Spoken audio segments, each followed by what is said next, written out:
আসেন আসেন।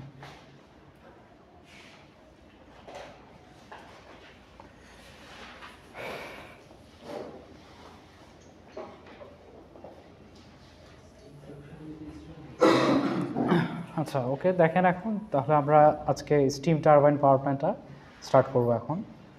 তার আগে ওই যে গ্যাস টারবাইনের সাথে স্টিম টারবাইনের পার্থক্যটা কি আপনারাই বলেন তো আমাকে। গ্যাস টারবাইনে আপনারা যে ফুয়েলটা দিচ্ছিলেন সেটা কি ছিল বলেন তো? গ্যাসিয়াস ফর্ম ছিল তাই না? না, আপনার ফুয়েল ওটা তো ওয়ার্কিং মিডিয়াম। আপনি যেটা বলেন নিষ্ক্রিয় গ্যাস, সেটা হচ্ছে ঘুরে ঘুরে টারবাইনকে ঘোরাতো, তো তাকে গরম করতে হবে না। সেই ফুয়েলটা কি ছিল? গ্যাস ছিল তাই না? বিভিন্ন ধরনের পেট্রোলিয়াম আমরা ইউজ করতে পারতাম, বিভিন্ন ধরনের খনিজ তেলও ইউজ করতে পারতাম গ্যাস টারবাইন পাওয়ার প্ল্যান্টে। স্টিম টারবাইন পাওয়ার প্ল্যান্টে আমাদের সেই ফুয়েল বা জ্বালানিটা কি বলেন তো? ওয়াটার। কেমন বাষ্প কি ফুয়েল হয়? কয়লা। কয়লা ফুয়েল কি বোঝেন না? ফুয়েল তো জ্বালানি, মিডিয়াম বাষ্প। ফুয়েল হচ্ছে আপনার যেটা হচ্ছে যে আপনার তাপ উৎপন্ন করার কাজে লাগবে যেটা, হ্যাঁ সেটা হচ্ছে কয়লা। গ্যাসেতে গ্যাস টারবাইন, যেটা গ্যাস টারবাইন পাওয়ার প্ল্যান্টটা গ্যাসে হয়। এখন স্টিম টারবাইন পাওয়ার প্ল্যান্টটা আমরা একটু আসি সামনে, আমরা পড়াশোনাগুলোয় পরে আসবো। আগে আমি একটা ভিজুয়াল জিনিস দেখাই, এটা দেখে আপনাদের বুঝতে সুবিধা হবে। সো এখানে দেখেন যে আমাদের এখানে একটা ট্রাক দেখতে পারতেছেন, সেই ট্রাকটা হচ্ছে আমাদের সেই কয়লার সাপ্লাই দিচ্ছে তাই না? কয়লা তো আপনাদের একটা হার্ড একটা জিনিস, কয়লাকে ফার্স্টে ভাঙতে হয়, ভেঙে ভেঙে ছোট টুকরা করতে হয়। সেই ছোট টুকরাকেও তারপর দেখেন এখানে একটা কনভেয়ার বেল্টের মাধ্যমে আমাদের আরেকটা মেশিনারিজের মধ্য দিয়ে পাঠানো হয়, তাকে বলা হয় পালভারাইজার। এ করে কি, যে কয়লার টুকরোগুলো ছিল সেগুলো বড় বড় খণ্ড ছিল, সেই ছোট পাউডার করে ফেলে, ডাস্ট বানায় ফেলে। এই পালভারাইজার মেশিনটার কাজ কি? এই যে দুইটা রোলার দেখতে পারতেছেন না, তার মাঝখান দিয়ে আমাদের সেই কয়লাগুলা প্রবেশ করে। সো বের হবে এখান থেকে পাউডার বা ডাস্ট কয়লা বের হবে। এখন পালভারাইজারের সুবিধা ইউজ করার সুবিধা কি? এই যে আপনাদের যে খণ্ড খণ্ড যে কয়লাটা ছিল, তার মধ্য দিয়ে যদি আপনি আগুন ধরায় দেন, তাহলে যে পরিমাণ আপনার হিট তৈরি হবে বা প্রডিউস হবে, তার চেয়ে যদি ডাস্ট কয়লা দেন, সেটা আরও বেশি সারফেস নিয়ে পাচ্ছে না। গুঁড়োটার মধ্যে আপনি যদি আগুন ধরায় দেন, সেটা ভালো কাজ করার সম্ভাবনা বেশি না। কারণ হচ্ছে যে এখানে তো আপনার মিডিয়াম কিছু নাই মাঝখানে, পুরোটাই হচ্ছে ডাস্ট কয়লা। সো এই কয়লাটা আমাদের এখান দিয়ে পাস করানো হয়, এবং দেখেন যে এই যে পাস করে এখানে এই যে আমাদের এখানে যে কম্বাসশন চেম্বারটা, সেখানে দিয়ে আগুন ধরায় দেওয়া হয় কয়লাটার মধ্যে। এতটুকু হচ্ছে আমাদের কম্বাসশন চেম্বার। এখন কম্বাসশন চেম্বারের কাজ কি? সে কাউকে গরম করবে তাই না? এখন পানিকে গরম করে বাষ্পে বানাবে। সো এই যে দেখেন পানিটা আমাদের এখানে দেখেন, এখানে হলো আমাদের পানির একটা স্টোরেজ থাকে। সেই পানিটা দেখেন এখান থেকে একটা পাম্পের মাধ্যমে, এখান থেকে এই ডিরেকশনগুলো চিন্তা করেন, এই যে এখান থেকে উঠে এখানে গিয়ে, এই যে ডিরেকশনে গিয়ে আমাদের এই কম্বাসশন চেম্বারের তাপে সে, এই যে যতক্ষণ আমাদের হালকা নীলের মতো ছিল তখন সে পানি লিকুইড ফেজে ছিল, যখন লাল ফেজে আসলো তখন সে বাষ্প হয়ে গেল। সো এই বাষ্পটা তারপরে গিয়ে এই যে দেখেন আমাদের টারবাইনটাকে ঘোরাচ্ছে। এখানে টারবাইনটাকে ঘুরিয়ে তারপরে কি হচ্ছে দেখেন, টারবাইন ঘুরানো মানে এর সাথে একটা অল্টারনেটর, এর সাথে আমাদের একটা অল্টারনেটর কানেক্টেড। অল্টারনেটর কি কাজ করে বলেন তো? অল্টারনেটর হচ্ছে আপনাদের ইলেকট্রিসিটি জেনারেট করে তাই না? তাকে বাইরের থেকে মুভমেন্ট করাতে হয়, যেটা প্রাইম মুভারের কাজটা কে করে এখানে? সেই টারবাইনটা করে। প্রাইম মুভার যেটা জেনারেটরের মধ্যে থাকে সেটা করে টারবাইনটা।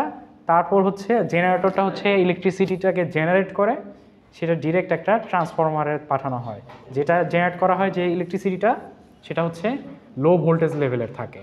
তাকে হাই ভোল্টেজে নিয়ে যাওয়ার জন্য এখানে একটা সাবস্টেশন থাকে, যেটা স্টেপ আপ ট্রান্সফরমার একটা ইউজ করা হয়, সেটা এখান থেকে তারপরে ডিরেক্ট গ্রিডে কানেক্ট করা হয়। সো এই যে আমরা কোথায় ছিলাম বলেন তো? বাষ্পে হওয়া পর্যন্ত ছিলাম। বাষ্পে হওয়ার পরে দেখেন যে এই যে আমাদের ঘুরালো টারবাইনটাকে ঘুরিয়ে, এই দেখেন লাল ফেজটা টারবাইন ঘুরালো, তারপর আবার এই দিক থেকে আসছে। এখন এই যে আসেন, এই লাল ফেজটাকে তারপরে আমরা এই যে দেখেন যে আমরা যে ওই একটা স্টোরেজ ছিল যেখান থেকে আমরা পানিটাকে পাম্পের মাধ্যমে এই বয়লারের দিকে টেনে নিয়ে গেছিলাম, সেটা ঠান্ডা ছিল না, সেটা তো ঠান্ডা পানি। সে কি করবে, এই যে যখন আমাদের টারবাইনকে ঘোরানোর পর যে বাষ্পটা, হাই টেম্পারেচারের বাষ্পটা বের হলো, তার থেকে তাপ টেনে নেবে। তাপ টেনে নিয়ে দেখেন একটা হালকা বেগুনি রঙের একটা মানে হচ্ছে এটাও গরম কিন্তু টেম্পারেচারটা সে কমাই দিছে। সো এই যে এই গরম টেম্পারেচারের, একটু হালকা গরম টেম্পারেচারের পানিটা সে আবার ওই পন্ডটার মধ্যে বা স্টোরেজের মধ্যে নিয়ে যাবে। সো এইভাবে সাইকেলটা চলতে থাকবে। যতক্ষণ আপনি কয়লার সাপ্লাই দিতে থাকবেন ততক্ষণ পর্যন্ত আমাদের পুরো সাইকেলটা চলতে থাকবে। বোঝা গেছে? এটা ক্লিয়ার সবার? আচ্ছা, ওকে। তাহলে আমরা একটু হ্যাঁ ব্যাগ যেটা আসছে আছে স্টিম যেটা ওটা থেকে আবার যখন ওইটা যখন আপনার পন্ডে রিটার্ন চলে আসছে তখন আবার নরমাল ওয়াটারটাকে বেশি ফুল হয়ে না। এই যে দেখেন, এই যে এটার কথা বলতেছেন, এটা যে আসলো তারপরে এই যে বেগুনি হয়ে গেল কেন, এটা বলতেছেন নাকি? মিক্স হয়ে একটু টেম্পারেচার কমাই দিবে, টেম্পারেচার কমাই দিয়ে পরবর্তী যে আবার যখন পন্ডে চলে যাবে তখন সে টোটালি ঠান্ডা হয়ে যাবে। আচ্ছা,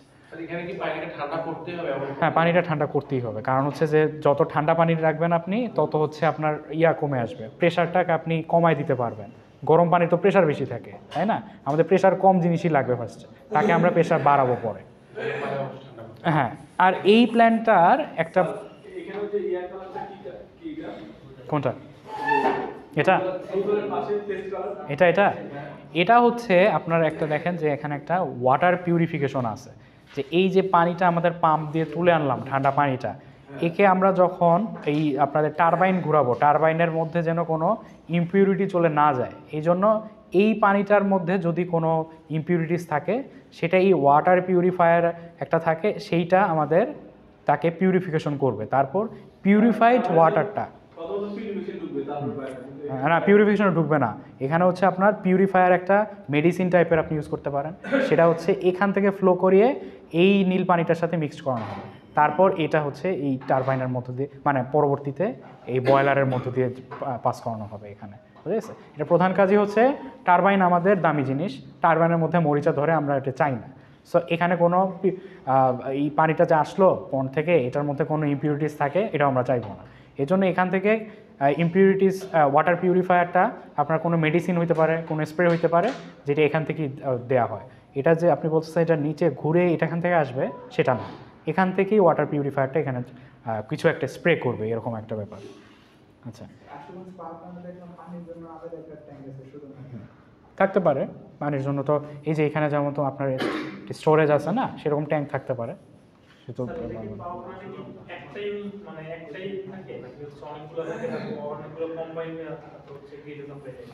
কোল পাওয়ার প্ল্যান্ট যেটা বলতেছেন নাকি, এটা সিঙ্গেল, এটা তো সিঙ্গেল, হ্যাঁ একটাই পাওয়ার প্ল্যান্ট, এটা সিঙ্গেল। কিন্তু আপনাদের আমি ওই যে লাস্টের দিকে গ্যাস টারবাইন পাওয়ার প্ল্যান্টে আপনাদের কম্বাইন্ড সাইকেলটা পড়েছিলাম না, হ্যাঁ, সেখানে কিন্তু আপনাদের যে স্টিমের সাথে ওখানকার গ্যাসটাকে আপনার করা হয়, তখন কি হয় বলতো, এই যে আপনার ওখানকার যে আমার এক্সস্ট গ্যাসটা বের হয় না, সেই গ্যাসটাকে আমরা এই পানিটা যখন বয়লারে যায় তার আগে সেই তার মধ্য দিয়ে প্রবেশ করায়, তখন টেম্পারেচার একটু বেড়ে গেল, সেটা হলো এর সুবিধা। সো আপনারা একটু ইন্ট্রোডাকশনটা রিডিং পড়েন, এখানে নতুন করে বলার কিছু নাই। ফসিল ফুয়েল যেগুলো আপনাদের, সেটা আপনারা দেখতে পারতেছেন, আপনারাই জানেন, কয়লা, ওয়েল, ন্যাচারাল গ্যাস, এটা দিয়ে হতে পারে। আর ফিসিল ফুয়েলটা কি জিনিস বলেন তো? ফিসিল ফুয়েল হচ্ছে আকরিক খনির মধ্যে যেগুলো পাওয়া যায়, হ্যাঁ, সেটা হচ্ছে আপনার এই যে দেখেন, না এটা তো খনি না, এটা তো হচ্ছে আপনার তৈরি হয়েছে প্রাকৃতিকভাবে, আর এটা হচ্ছে মৌলিক পদার্থ। মৌলিক পদার্থ ওই যে আপনারা পর্যায় সারণী পড়ছিলেন না, 109টা মৌলিক পদার্থ থাকে না, এই জিনিস কিন্তু মৌলিক পদার্থ না। কয়লা, ওয়েল, এটা হলো মিক্সচার। ন্যাচারাল গ্যাসও হোক বলেন, CH4 না, CH4 মানে কার্বন আর হাইড্রোজেনের মিক্সচার। কিন্তু ওই যেগুলো ফিসিল ফুয়েল সেগুলো হচ্ছে মৌলিক পদার্থ, সেটার মধ্যে বাইরের কিছু থাকে না। হ্যাঁ, এটাও তো যৌগিক। হ্যাঁ, আচ্ছা, এরপরে দেখেন যে এখানে আর দেখানো, ইন্ট্রোডাকশনে দেখানোর কিছু নাই। অ্যাডভান্টেজটা আপনারা একটু দেখেন যে অ্যাডভান্টেজটা কী কী এরা বলছে। আপনাদের পরীক্ষায় কিন্তু এটা থিওরিটিক্যাল কোর্স, তো অ্যাডভান্টেজ ডিসঅ্যাডভান্টেজ এগুলো আসবে পরীক্ষায়। সো এখানে দেখেন যে operating costs are low in comparison to gas turbine power plant, আর এফিসিয়েন্সি ইজ বেটার। তারপর হচ্ছে যে কারণ কি এফিসিয়েন্সি, এটা একটা যদি কোশ্চেন করি আমি, গ্যাস টারবাইন থেকে স্টিম টারবাইনের মধ্যে কি আছে এমন যে গ্যাস টারবাইনের থেকে স্টিম টারবাইনের এফিসিয়েন্সিটা বেশি থাকে বলেন তো? ফুয়েল কস্টটা একটা ব্যাপার, আর একটা প্রধান একটা জিনিস ছিল, হ্যাঁ কি ঘুরাইতে হয়? কম্প্রেসর, হ্যাঁ কম্প্রেসর ঘুরাইতে হয়। ওই যে টারবাইনটা ঘুরালেন না গ্যাস টারবাইনে, সেখানকার একটা অংশ পুরো আপনার ওই কম্প্রেসরকে ঘোরাতে হতো, কিন্তু এখানে হচ্ছে টোটালটাই আপনি টারবাইনকে দিতে পারতেছেন। সো এই যে এখানে একটা যে আপনার হিউজ পরিমাণে এফিসিয়েন্সি, সেটা এখানে সেভ হয়ে যাচ্ছে। সো এটার এফিসিয়েন্সি বেটার হবেই। তারপর দেখেন যে low graded fuel can be used. কয়লার মানের উপর ডিপেন্ড করে না, কয়লার যে কোনো ধরনের কয়লাই আপনি এখানে ফুয়েল হিসেবে ইউজ করতে পারবেন। তারপরে ক্যাপাসিটিও হাই হয়, যেমন হচ্ছে 1400। হ্যাঁ কংক্রিট কয়লার নেওয়ার আগে তাকে একটা, এই যে আপনারা একটু মিস করে গেছেন মনে হয়, এই যে দেখেন এটা হলো আমাদের সেই কংক্রিট কয়লাটা, যেটা খণ্ড খণ্ড কয়লা, সেটা আমাদের হ্যাঁ কিছু তো কম হতেই পারে, সেটার তো আমাদের অত মাথা ব্যথা না। আমাদের যে কয়লার পিছনে খরচ করি, তাহলে বাকি খরচ কোথা থেকে উঠাবো আমরা? আচ্ছা এরপরে দেখেন যে initial cost is low in comparison two hydro electric power plant. আচ্ছা এতক্ষণ আমরা তুলনা করলাম গ্যাস টারবাইনের পাওয়ার প্ল্যান্টের সাথে, এখন হাইড্রো ইলেকট্রিক পাওয়ার প্ল্যান্টের সাথে আমরা যদি তুলনা করি, তাহলে ইনিশিয়াল ক্যাপিটাল কস্টটা লো থাকে, কারণ হাইড্রো ইলেকট্রিক যে পাওয়ার প্ল্যান্টটা সেটার নির্মাণ খরচ অনেক বেশি, অনেক অনেক বেশি। সেটার জন্য আপনার একটা হিউজ এরিয়া পানিতে ফ্লাডেড হয়ে যাবে, সেটা নতুন করে কনস্ট্রাকশন করতে হবে। সো এগুলো একটু মাথায় রাখবেন যে স্টিমের খরচটা হচ্ছে আপনার হাইড্রোর খরচের চেয়ে কম। তারপর হচ্ছে it can be used efficiently as base load power plant. Base লোডটা কী বলছিলাম আমি, যে পিক লোড, মানে পিক লোড তো বুঝেন তাই না, যে রাত 9টার সময় হয়তো আমাদের পিক লোডটা আমরা পাবো, তখন পিক আওয়ার যেটা, হ্যাঁ। সো এই পিক লোডটা নেমে যে সর্বনিম্ন পর্যায়ে আসে, সেটা হচ্ছে বেস লোড, যার নিচে আর নামে না।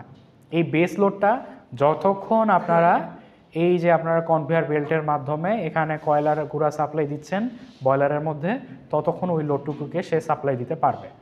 সো বেস লোডটা সে সাপ্লাই অলওয়েজ দিতে পারবে। হ্যাঁ ট্রেন ধরবেন, অ্যাটেন্ডেন্স তো একটু পরে নিতাম। কত আইডি কত আপনার? মনে রাখেন, মনে রাখেন, হাফ অ্যাটেন্ডেন্স পাবেন আপনি। আচ্ছা এরপরে দেখেন যে disadvantage of steam turbine power plant, যেটা সেখানে কি কি আছে, প্রধান সমস্যাটা কি হতে পারে বলেন তো? এই যে স্টিম টারবাইন পাওয়ার প্ল্যান্টের প্রধান সমস্যাটা কি জন্য ক্ষতিকর? কয়লার ইয়াটা না, কয়লার যে বা অ্যাশ যেটাকে বলে, অ্যাশ ডাস্টটা, সেটা হচ্ছে অনেক, হ্যাঁ কার্বন নিঃসরণও করে বেশি, সেই সমস্যাটা সবচেয়ে বেশি ক্ষতিকর আর কি। সো দেখেন যে প্রথম পয়েন্টে দেখেন যে handling and storage of fuels and disposal of ash create a big problem in steam plant, যেটা তো মাত্র বললেনই আপনারা। তারপরে যে it requires huge area, huge এরিয়ার বেশিরভাগ এরিয়া যায় হচ্ছে আপনার পানির যে স্টোরেজটা সেটাকে রাখতে, একটা বিশাল পরিমাণ পানি লাগে এই স্টিম টারবাইন পাওয়ার প্ল্যান্টকে আপনার অপারেট করার জন্য। সেই পানিটাকে স্টোর করার জন্য এরিয়াটা অনেক বেশি লাগে, সেটা এখানে বলছে আর কি। তারপরে দেখেন যে the time required to start a steam power plant is from idle is high causing a higher standby losses. আচ্ছা এটা একটু বোঝেন যে এই যে আপনাদের ধরেন যে একটা কয়লা, বড় পুকুরে যে কয়লা খনি পাওয়া যায়, সেই কয়লার থেকে মনে করেন যে এই টারবাইন, এই পাওয়ার প্ল্যান্টটা আপনার ইলেকট্রিসিটি জেনারেট করতেছে, সেখানকার কয়লা শেষ কোনো কারণে আমাদের পুরো স্টেশনটা এখন আইডল হয়ে গেল বা বন্ধ হয়ে গেল। এরপরে নতুন করে যদি আমি পাওয়ার প্ল্যান্টটাকে অন করতে চাই, তার মানে যদি নতুন করে ফার্নেসে আমরা আগুন ধরাতে চাই বা সব কিছু করতে চাই, সেই টাইমটা অনেক বেশি লাগে, যেটা হচ্ছে হাইড্রো ইলেকট্রিক পাওয়ার প্ল্যান্টে অনেক কম লাগে।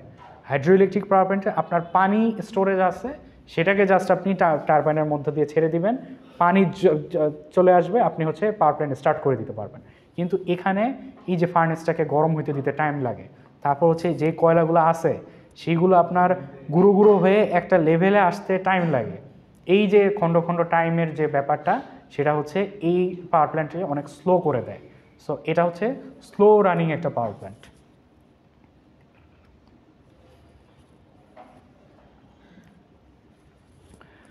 আচ্ছা, এরপর দেখেন যে it is difficult to maintain the cleanliness of the plant mainly because of the fuel and ash handling problem. এটার নতুন করে বলার কিছু নাই এখানে। আর ডিসঅ্যাডভান্টেজে আপনারা আরেকটু আছে এখানে দেখেন যে electrostatic প্রিসিপিয়েটর which removes dust particle from gases is needed to reduce the stack emission of acceptable level। এই যে দেখেন এখানে আমরা যদি চিত্রে যাই, চিত্রে যদি এখানে একটু দেখেন, এই যে আমাদের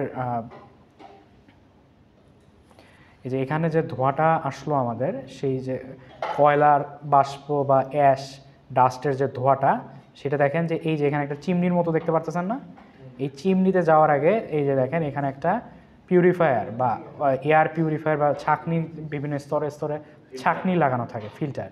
সেই ফিল্টারে পাস করে তারপরে হচ্ছে আমরা চিমনির মাধ্যমে বাতাসটাকে বাইরে দেওয়া লাগে। এই যে মেকানিজমটা, এটার আবার একটু খরচ আছে। সো এইটা হলো গ্যাস টারবাইন থেকে স্টিমের একটা অ্যাডভান্টেজ, ডিসঅ্যাডভান্টেজ।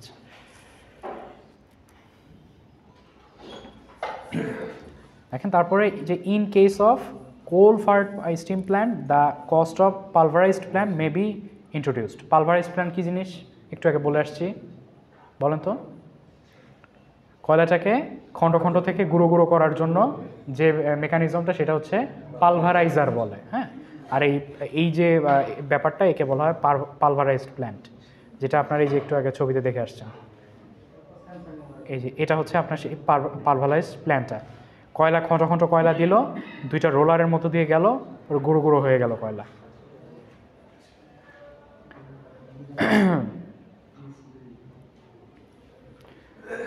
তারপরে দেখেন যে a large amount of fresh water will be required. এটা আপনারা তো বুঝলেনই। Sometimes water treatment plant is used for the purification of water which introduce extra investment. আপনারা দেখলেন না, স্টিম পাওয়ার প্ল্যান্টে ওয়াটার পিউরিফায়ার ছিল সেখানে, সেটা ইন্ট্রোডিউস করার জন্য আবার আলাদা কস্ট লাগে সেখানে। আচ্ছা, এরপর দেখেন যে site selection of steam power plant. এটা আপনাদের বলার কিছু নাই, কয়লার খনি যেখানে থাকবে তার আশেপাশে হলে ভালো হয়।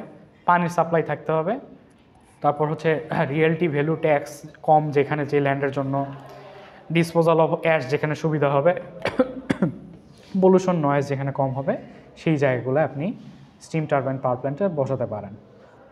তবে এখানে একটা স্টিম টারবাইন পাওয়ার প্ল্যান্টের ছবি দেওয়া আছে কানাডার অন্টারিওতে, সেটা এখানে কত ক্যাপাসিটির আপনার ইচ্ছা করলে এখানে দেখে নিতে পারেন। এখানে বিভিন্ন দেশের বিভিন্ন স্টিম পাওয়ার প্ল্যান্টের ক্যাপাসিটি সহ লিস্ট দেওয়া আছে। বাংলাদেশে আছে তো। আচ্ছা, এখন আসেন যে আজকের নেক্সট টপিকটাতে, এটা হচ্ছে এর পরবর্তীতে আমরা অনেক কিছু দেখব, তার সমন্বয়ে এই ব্লক ডায়াগ্রামটা গঠিত হয়েছে। সো এটা আপনাদের একটু দেখতে হবে। প্রথমে দেখেন, এটা আমরা যদি আরেকটা স্লাইড ওপেন করে আমাদের যে থিওরিটিক্যাল পড়াশোনা তার সাথে রিলেট করে পড়ি, তাহলে মনে হয় বেশি সুবিধা হবে। হ্যাঁ, আসবে, ব্লক ডায়াগ্রামই আসবে পরীক্ষায়। প্র্যাকটিস করতে হবে একটু।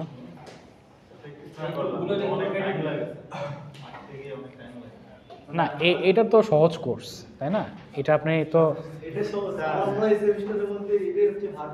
এটা হার্ড কোর্স। হ্যাঁ, একটু লিখতে হবে, ব্লক ডায়াগ্রাম প্র্যাকটিস করতে হবে, এগুলো আর কি আপনার। আচ্ছা, যে কোনোটা আসতে পারে, যে কোনোটাই আসতে পারে। না না, আপনারা পড়েন আগে পড়েন সবগুলো, তারপর। হ্যাঁ, আইডিয়া পাইলে তো ভালো, কমন কিছু বের করবেন, ওই একটা কমন থেকে বাকিগুলো ডিফারেন্সটা কি সেটা বুঝে বুঝে বলবেন। আচ্ছা, এখন আসেন আমরা ওই যে ব্লক ডায়াগ্রামের পরের অংশটুকু হচ্ছে আমরা এই যে এখানে থিওরিটা নিয়ে আসছি। দেখেন যে এখানে main equipments of steam power প্ল্যান্টে কী কী আছে। একটা হচ্ছে বয়লার, এটা হচ্ছে স্টিম টারবাইন, এটা হচ্ছে অল্টারনেটর, তাই না? সো এই যে আমাদের এখানে বয়লার, এটা হচ্ছে একটা প্রধান অংশ। এই কথা বলেন না পিছনে যারা আছেন। তারপরে দেখেন যে স্টিম টারবাইনটা আছে, আর হচ্ছে আমাদের অল্টারনেটরটা আছে এখানে, তাই না? সো এখানে আমাদের এই তিনটা প্রধান অংশ আমাদের। তারপরে আমরা আসি একটু, হ্যাঁ টারবাইন তো কানেক্টেড থাকবেই। দুইটা টারবাইন রাখার সুবিধা গ্যাস টারবাইন পাওয়ার প্ল্যান্ট আমি বলছিলাম, কারণ হচ্ছে যে একটা এক্সিস আপনার একটা বড় ওজনের টারবাইনকে ঘুরাইতে যতটা পাওয়ার লাগবে তার চেয়ে ছোটো ছোটো যদি দুইটা টারবাইন রেখে দেই সেটাকে ঘোরাতে তার ইজি হবে। তার কারণ হচ্ছে একটা এক্সিসের মধ্যেই সে আছে। একটা যদি আপনার ছোট একটাকে ঘুরাইতে পারে আরেকটা ছোটোকেও ঘুরাইতে পারবে। বোঝা গেল ব্যাপারটা? আচ্ছা এরপরে আসেন, এগুলো হচ্ছে দেখেন যে না না সবাই যেতে পারবে না, বসেন। যাদের ট্রেন আছে তারা যাবে। টাঙ্গাইল তো এখানে পাশে, ঢাকার পাশে। টাঙ্গাইল সমস্যা নেই, না না বসেন, সবাই বের হইলে প্রবলেম পড়ে। আচ্ছা ওকে, দেখেন কথা বলেন না বাকিরা। এখানে দেখেন যে বিভিন্ন ধরনের আমাদের এই যে ব্লকের যে টার্মগুলা সেটা এখানে দেয়া আছে। আমরা আস্তে আস্তে একটা একটা করে আসি। প্রথমে হচ্ছে আমাদের এই আপনাদের কোল হ্যান্ডলিং যে প্ল্যানটা, এটা কোল হ্যান্ডলিং প্ল্যান কোনটা বলেন তো? কোল হ্যান্ডলিং প্ল্যান হচ্ছে আপনাদের ওই যে কনভেয়ার বেল্ট দিয়ে পালভারাইজার হয়ে ফার্নেসের মধ্যে যে কয়লাটা আমরা গুঁড়োটা পৌঁছাই দিচ্ছিলাম, সেটা হচ্ছে কোল হ্যান্ডলিং প্ল্যান্টটা। সো সেই কোল হ্যান্ডলিং প্ল্যান্ট হচ্ছে আমাদের, তার মধ্যে কি কি থাকে, যেমন একটা জিনিস এখানে আছে সেটা হচ্ছে the function of handling plant is to automatic feeding of the coal to the boiler furnace, a grate, a frame of iron bar to hold a fire at the bottom of the furnace to hold the fuel bed. দেখুন এখানে এখন great বলে একটা জিনিস আছে এই ফার্নেসের মধ্যে, সে একটা বিছানার মতো। কয়েলগুলো আপনার কয়লার গুঁড়াগুলো যে আসলো, এই ফুয়েল বলতে আমরা কয়লা বোঝাচ্ছি এখানে, বোঝা গেছে? এই কয়লাগুলো আমরা যে দিলাম, কয়লাগুলো যে একটা বেড বা বিছানার উপরে এসে জড়ো হবে, সেটা হচ্ছে এই গ্রেট, সেটাকে বলা হয়। সেটা ওখানে বলছে গ্রেট। এটা ভিডিও অফ হয়ে গেছে, দেখেন তো চার্জ আছে? আচ্ছা ওকে, আচ্ছা ওকে। তারপরে দেখেন যে আমি স্টিম টারবাইন পাওয়ার প্ল্যান্টের নেক্সট যেটা, সেটা হচ্ছে আমাদের পালভারাইজিং প্ল্যান্টটা। সেটার সুবিধাটা কি এখানে দেয়া আছে যে in modern steam plant, coal is pulverized, that means ground to dust like sides. Pulverization is a means of exposing large surface area to the action of oxygen, consequently helping the combustion. যেটা আমি বলছি যে powder থাকলে সেখানে আগুন ধরাতে সুবিধা হবে। পালভারাইজিং প্ল্যান্টের পরে আসেন। আচ্ছা পালভারাইজড কোল ব্যবহার করার সুবিধাটা কি? এটা আসলে তেমন কিছু না, যে একটা হচ্ছে যে the rate of conversion can be controlled or changed quickly to meet the varying load. এই যে আপনার যে কনভেয়ার বেল্টটা দিয়ে যে খণ্ড খণ্ড কয়লাগুলো যেতে দেখলেন, আপনার সেটা বহন করার সুবিধা নাকি পাউডার একটা ঢেলে দেওয়ার সুবিধা বলেন তো? পাউডারটা ইউজ করার সুবিধা, তাই না? পাউডার ইউজ করার সুবিধা, আবার পাউডারকে সাপ্লাইটা বন্ধ করে দেওয়ার সুবিধা, তাই না? কয়লা এটা তো কনভেয়ার বেল্ট নিয়ে নিয়ে গিয়ে ঢালবে, আর যদি আমাদের পাউডার হয় সেটা আমরা একটা অটোমেটিক একটা মোটরের মাধ্যমে ব্লোয়ার মেশিন দিয়ে ডিরেক্ট এখানে পাস করাতে পারবো। তারপর হচ্ছে দেখেন যে the percentage of excess air required is low, তা বাতাস কম লাগে দহনের জন্য সেটা বলছে। Automatic combustion control can be used, কয়লার বন্ধ করবেন সাপ্লাই, বন্ধ হয়ে যাবে। তারপর preheated air can be used successfully. তারপরে low graded coal can be used, boiler can be started from cold condition very rapidly. খণ্ড খণ্ড কয়লার চেয়ে ডাস্ট কয়লা দিলে ফার্নেসটা গরম করতে সুবিধা হবে সেটা বলছে। The pulverising equipment is outside the furnace, মানে হচ্ছে ওই যে পালভারাইজার যেটা সেটা ফার্নেসের ভিতরে রাখতে হবে না সেটা বলছে এখানে। আর পালভারাইজড কোলের প্রথম অসুবিধাই হচ্ছে ডাস্ট তৈরি হবে, তাই না?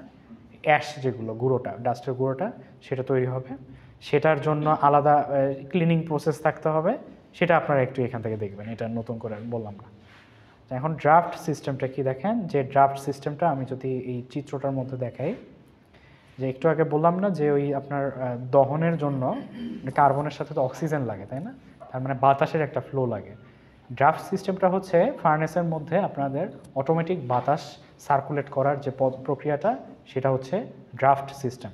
এখানে দেখেন ড্রাফট সিস্টেমটা, এই যে আমাদের একটা ফ্যানের মাধ্যমে এখানের কয়লা গ্রেটের উপরে কয়লাগুলো স্তূপ হয়ে থাকে, তারপর এখানে বাতাস পাস করছি মানে এখানে অক্সিজেন আছে, তারপর এখান থেকে আমরা আগুন ধরাই দিলে এখানে কম্বাসন একটা চেম্বার ক্রিয়েট হবে। হ্যাঁ, যদি বাতাস দেন, ওই যে আপনারা তো জানেনই তাই না, কয়লা জ্বালানোর ক্ষেত্রে বাতাস দিলে আরও ভালো জ্বলবে সেটা। সো এই যে একটা ফ্যান লাগানোর লাগবে। এরপরে দেখেন যে ইকোনোমাইজার জিনিসটা কি, এয়ার প্রিহিটার কি, প্রিসিপিয়েটর কি, আমরা আস্তে আস্তে আসি। বয়লার, বয়লার কি জিনিস? বয়লার তো আপনারা জানেনই, এই যে বয়লারটা হচ্ছে বাষ্পে পরিণত করবে। এটা কি কম্বাসন চেম্বার থেকে আলাদা হয়ে আছে নাকি এটা কম্বাসন চেম্বারের ভিতরেই বয়লার থাকে বলেন তো? ভিতরেই থাকে? ভিতরেই থাকে না, আলাদা চেম্বার থাকে বয়লার। আচ্ছা, এই দেখেন এখানে সেগমেন্টও করা আছে আলাদা, বয়লারটা আর এখানে হচ্ছে আমাদের কম্বাসন চেম্বারটা। হ্যাঁ, মানে চুলার মতো অনেকটা, নিচের থেকে চুলার মতো যে তাপ দেবে সেটা হচ্ছে বয়লারটা। বয়লারটা আর নতুন করে আমি কিছু বললাম না, বয়লারটা আপনারা নিজেরাই বুঝবেন। সুপার হিটারটা কি দেখেন একটু, সুপার হিটারটা হচ্ছে এই যে দেখেন, এগুলো ছোটো ছোটো কোশ্চেন আপনারা একটু মাথায় রাখবেন কিন্তু। সুপার হিটারটা হচ্ছে এখানে দেখেন ফার্নেসের ভিতরে সুপার হিটারটা আছে। বয়লার থেকে যে পানিটাকে আমরা স্টিম করলাম সেটা দেখেন ঘুরে একবার ফার্নেস হয়ে যাচ্ছে, তাই না?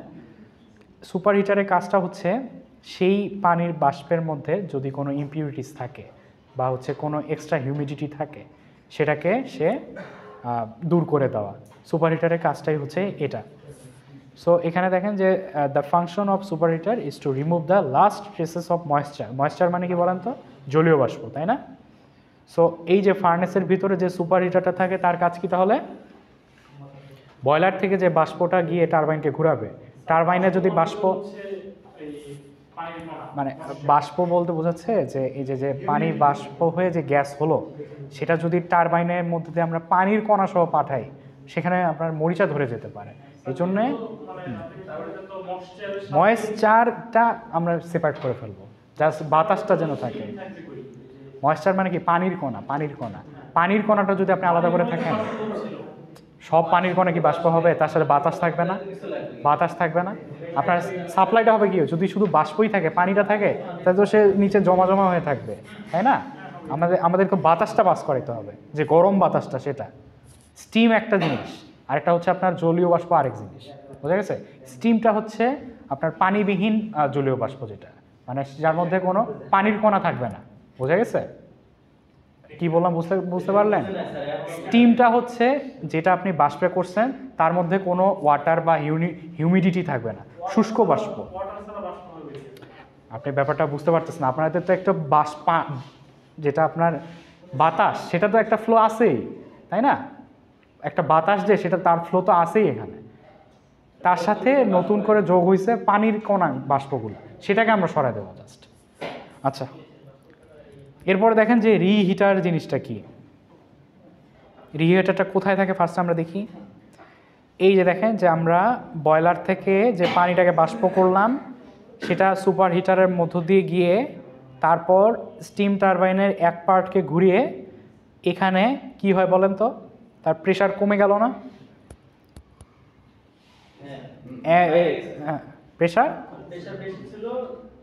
বেশি ছিল, প্রেশার কমে গেছে, তাই না? হ্যাঁ, এই যে এখানে ছোট এন্ড থেকে গেছে আর বড় এন্ড থেকে বের হয়েছে কম, প্রেশার কমে গেছে। তাহলে এই কম প্রেশারটাকে আমাদের আবার একটু প্রেশারাইজ করতে হবে। প্রেশারাইজ করার জন্য সেই রিহিটার, সেটা হচ্ছে রিহিটারটা। সেকেন্ড পার্ট অফ স্টিম টারবাইনে যাওয়ার আগে আমাদের এই ইয়াটা যেটা স্টিমটা, সেটার প্রেশারকে বাড়ায় দেওয়ার জন্য আমাদের এখান থেকে আবার পাস করে সেই স্টিম টারবাইনের মতো দিয়ে পাস করানো হয়। এরপর সেটা হচ্ছে স্টিমকে ঘুরে এটার সাথে অল্টারনেটরটা কানেক্টেড থাকে। আচ্ছা, কনডেন্সার তো আপনারা জানেন কি জিনিস, তাই না? যেটা হচ্ছে আমাদের ওই যে বাষ্পটা ছিল সেটাকে হচ্ছে আমাদের কনডেনসেট করে, এই যে এখানে পানির ফ্লো থাকবে অলওয়েজ, পানির ফ্লো থাকার ফলে সেটা হচ্ছে আমাদের কনডেনসেট বা ঘনীভূত হয়ে এখন আবার কিসে পরিণত হয়? পানিতে পরিণত হয়, তাই না? তারপর এই পানিটা আবার আমাদের ফিট করাতে হবে। ফিট করানোর আগে দেখেন যে এখানে একটা মেকআপ ওয়াটার ট্যাঙ্ক আছে। ওই যে কিছু বাষ্প আপনাদের হচ্ছে পানির কণা যদি অপচয় হয়ে যায় সুপার হিটারের মধ্যে, তখন হচ্ছে আমাদের এই মেকআপ ওয়াটার ট্যাঙ্ক দিয়ে সেই প্রেশারটাকে ঠিক রাখা হয়। সেই মেকআপ ওয়াটার ট্যাঙ্কটা এক্সট্রা ওয়াটার দিবে যদি লাগে। তারপর এই ফিড ওয়াটার পাম্পটা হয়ে, আচ্ছা এখানে দেখেন যে এই যে আপনাদের প্রথম টারবাইনকে ঘোরানোর পরে এর যে বাষ্পটা সেটা হচ্ছে আমরা টেনে এনে এই যে ফিড ওয়াটারটা তার মধ্য দিয়ে পাস করে, তাহলে বয়লারে যাওয়ার আগে পানিটা একটু গরম হয়ে গেল না? এখানে বোঝা গেল? এই যে এই টারবাইনটা ঘোরালাম, টারবাইন ঘুরায় ওই যে এক্সস্ট গ্যাসটা বের হবে না এখান থেকে, এই এক্সস্ট গ্যাসটার মধ্যে তাপ থাকবে কিছুটা, সেই তাপটা আমরা এই যে এখানে আমরা দেব। সো এই পানিটাকে সে আবার তাহলে একটু গরম করে ফেললো। গরম করে ফেলে দেখেন যে এখানে একটা জিনিস আছে নাম ইকোনোমাইজার। ইকোনোমাইজারটা আপনার ওই ড্রাফট সিস্টেমের মধ্যে দেখছেন। সেটা কী জিনিস বলেন তো? সেটা হচ্ছে আমাদের এই যে এই যে আপনাদের ফার্নেসের মধ্যে যেই বাষ্প কম্বাসন চেম্বারের মধ্যে যে বাতাসটা গরম হয় যেটা, সেটা তো যদি বাইরে আমরা ছেড়ে দিই তাহলে বায়ুটা দূষিত হয়ে যায় না? আমরা সেটাকে কাজে লাগাই এই ইকোনোমাইজারের মধ্য দিয়ে পাস করানোর মাধ্যমে। ইকোনোমাইজারের মধ্য দিয়ে যদি পাস করাই তাহলে ইকোনোমাইজারের টেম্পারেচারটা বেড়ে গেল। ইকোনোমাইজারের টেম্পারেচারের মধ্য দিয়ে আমরা যদি এদিক থেকে ফিড ওয়াটারটা নিয়ে যাই তাহলে পানিটা আর একটু গরম হয়ে গেল না? সো প্ল্যান্টটার এফিসিয়েন্সি বেড়ে গেল না এখান থেকে? বোঝা গেল? সো এই যে ইকোনোমাইজারের থেকে একদিক থেকে আসলো আর আরেক দিকে বের হবে কোথায় দেখেন তো? এই যে ফ্লু গ্যাস, এই যে একটা জিনিস বলতে মিস করছি আমি, ফ্লু গ্যাস হচ্ছে ওই যে কম্প্রেশন চেম্বারের ভিতরে যেই দূষিত গ্যাসগুলো থাকে, কয়লা মিশ্রিত, কয়লার অ্যাশ মিশ্রিত যে দূষিত গ্যাসটা, সেটা হচ্ছে ফ্লু গ্যাস বলা হয়। সেই ফ্লু গ্যাসের তাপটা টেনে নিবে হচ্ছে এই ফিড ওয়াটারটা। আচ্ছা সেই ফ্লু গ্যাসের টেম্পারেচারটা এই ইকোনোমাইজারের মধ্যে যে যে পানিটা পাস হয় সে টেনে নিল, এবং এই টেম্পারেচারটা আমরা আরেকটা কাজে লাগাতে পারি। এই যে ড্রাফট যে ফ্যানটা, ড্রাফট ফ্যানটার মধ্য দিয়ে আমরা যে বাষ্পটা, এই কি ড্রাফট ফ্যানের মধ্য দিয়ে যে বাতাসটা আমরা ফার্নেসের মধ্যে দিচ্ছিলাম, সেই বাতাসটা যদি নিজেই গরম থাকে তাহলে কম্বাসন চেম্বারের তাপমাত্রাটা আমি আরও বাড়িয়ে দিতে পারি না? তাহলে কয়লার পরিমাণটা কি বেশি লাগবে না কম লাগবে? কম লাগবে না? সো সেই ফ্লু গ্যাসটা আমরা যে বাতাসটা দেবো ড্রাফট সিস্টেমের মধ্যে তাকেও গরম করে দিচ্ছি, গরম করে দিয়ে এই কম্বাসন চেম্বারের মধ্যে পাঠিয়ে দিচ্ছিল। বোঝা গেছে? এভাবেই হচ্ছে পুরো সিস্টেমটা কাজ করে। আর এই যে এর পরে যে ফ্লু গ্যাসটা, সেটা আমরা এখানে অ্যাটমসফিয়ারেই ছেড়ে দিতে হবে, তার আর কোনো কাজ নেই, তার মধ্যে কোনো টেম্পারেচারও নাই, তার মধ্যে কিছুই নাই, জাস্ট এখানে চিমনি দিতে হবে। চিমনি দিতে হবে যে এই যে বাতাসটা সর্বশেষ বের হবে সেটা যেন অ্যাটলিস্ট একটা পরিষ্কার বাতাস বের হয়, সেটা আমাদের ব্যবস্থা করে রাখতে হবে সেখানে। যে ছোট ছোট জিনিসগুলো বললাম সেগুলোই এখানে আপনাদের বলা আছে। দেখেন যে লাস্টে আমাদের ওই যে ফ্লু গ্যাসটা দেখলেন না, যে এয়ার প্রিহিটারের পরে বের হয়ে গেল, সেটা হচ্ছে এই যে প্রিসিপিয়েটরের মধ্য দিয়ে যায়, এটা হচ্ছে সেই ছাঁকনিটা, ফিল্টারটা। তারপর ফিল্টার হয়ে দেখেন যে চিমনির মধ্য দিয়ে অ্যাটমসফিয়ারে লাস্ট পর্যন্ত বাতাসটা বের হয়ে গেল। ড্রাফট সিস্টেমটা বোঝা গেল কি? ড্রাফট সিস্টেমটা হচ্ছে অ্যাটমসফিয়ারের বাতাসকে আমরা ফার্নেসের মধ্য দিয়ে এবং বিভিন্ন স্টিম পাওয়ার প্ল্যান্টের জিনিসপাতির মধ্য দিয়ে প্রবাহিত করার পরে আবার যে বাইরে বের করে দেওয়ার যে প্রসেসটা, সেটাই হচ্ছে আমাদের ড্রাফট সিস্টেম। আচ্ছা ওকে, দেখি সামনে যদি কিছু দেখার মতো থাকে। আচ্ছা ওকে,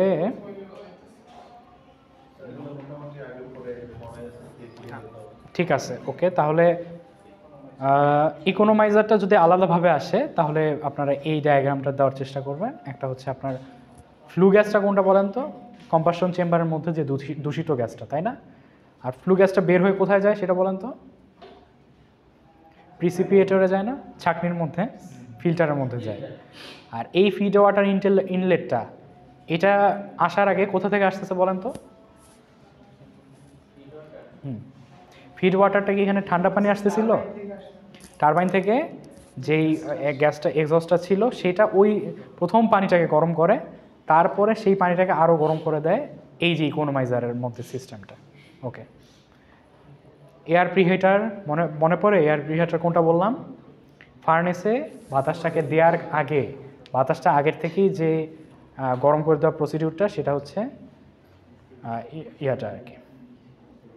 আচ্ছা কয়লা ছাড়াও বিভিন্ন ধরনের আপনারা যদি আকরিক বা অন্য কোনো ফুয়েল দিয়ে আপনারা স্টিম টারবাইন পাওয়ার প্ল্যান্টটাকেই চালাতে চান, তখন হচ্ছে কীরকম আপনার কয়লা লাগবে পার মেগাজুল এনার্জি জেনারেট করার জন্য, সেটার একটা সিস্টেম এখানে দেয়া আছে। আপনারা চাইলে একটু দেখে নিতে পারেন। আর এফিসিয়েন্সিটা তাহলে এটা নেক্সট ক্লাস থেকে স্টার্ট করি নাকি? ওকে, আপনি অ্যাটেন্ডেন্সটা একটু দেন। শীটটা আজকে আনিনি, আপনার অ্যাটেন্ডেন্সটা দেন। না, শীট আজকে আনিনি। না, শীটটা আনি নাই আজকে। আপনার একটা পেজে অ্যাটেন্ডেন্স দেন আজকে।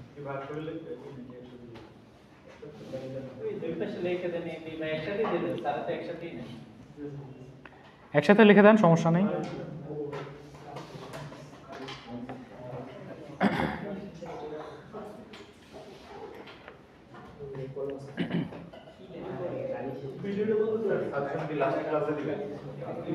লাস্ট ক্লাস কবে? আচ্ছা, ভিডিওটা ক্লোজ করে ফেলেন। আচ্ছা।